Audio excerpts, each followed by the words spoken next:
কারণ ফিজিক্যাল মিটিংয়ে আপনাকে শের বানাতে পারে। দেখেন এখানেও আমরা আনন্দ পেলাম কিনা, শের বানানোর কথা বললাম।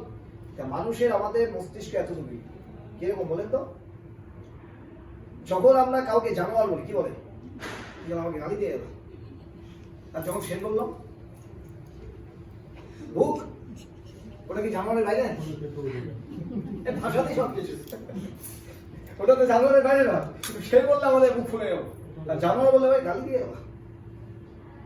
নর্মালি যাক, আমরা আমাদের এই ধরনের কিছু কিছু ধরন আমরা একটু চেঞ্জিং করে যদি বলি না, জানোয়ার যে শের বললে লোকে খুশি হয়ে যাবে, তার মানে সিস্টেমটা তাই। সিস্টেম কি জিনিস? সিস্টেম সবসময়ের জন্য। সিস্টেম কি জিনিস? সিস্টেম আপনার টাইম, আপনার এনার্জি এবং মানি, এই দুটোকে সেট করে, এই তিনটাকে সেট করে। এটা বিশ্বাস করেন কি আপনারা? সিস্টেম আপনাকে টাইম, মানি আর এনার্জি এটাকে সেট করে। মহিলারা এখানে আছেন, আপনারা বুঝে নেন, আজ থেকে 20 বছর 25 বছর আগে আপনারা চৌকাতে রান্না করতেন খড়ি দিয়ে, এখন আপনারা গ্যাসে রান্না করছেন।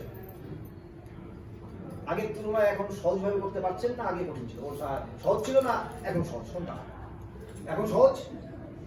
গ্যাসে আপনি রান্না করছেন, এবং আপনারা যদি আজকে শাল খড়ি বা খড়ির আপনারা দেখেন, আমার মনে হয় গ্যাসই সেভ করছেন, যত দামি বানুক। আমি ভুল বললাম না ঠিক বললাম? টাইম সেভ করছে কিনা? গ্যাস কি করেছে? টাইম সেভ করে দিয়েছে, রান্নাও বেশি করে দিয়েছে, তার মানে টাইম সেভ হয়ে গেছে। তার মানে টাইম যখন সেভ হচ্ছে, আমাকে কম এনার্জি দিতে হচ্ছে। 2 ঘন্টায় যে রান্না হতো সেটা আধা ঘন্টা হয়ে যাচ্ছে। কি ম্যাডাম না ভুল বললাম না ঠিক বললাম? আমি আজ পর্যন্ত কিছু রান্না করিনি, ভাবা কোন ব্যাপার দিচ্ছি বলতে পারবো না। তো নর্মালি কি হয়েছে যে এই যে সেভটা হয়েছে, তার মানে কি আমরা আগে খড়ি দিয়ে রান্না করতাম, আজকে ওখানে একটা পুশিং হয়ে গেছে কি সিস্টেম। যে সিস্টেম পুশিং হয়ে গেছে, অটোমেটিক্যালি দেখেন টাইম, মানি, এনার্জি টোটালটাই কিন্তু দেখেন কমে গেছে।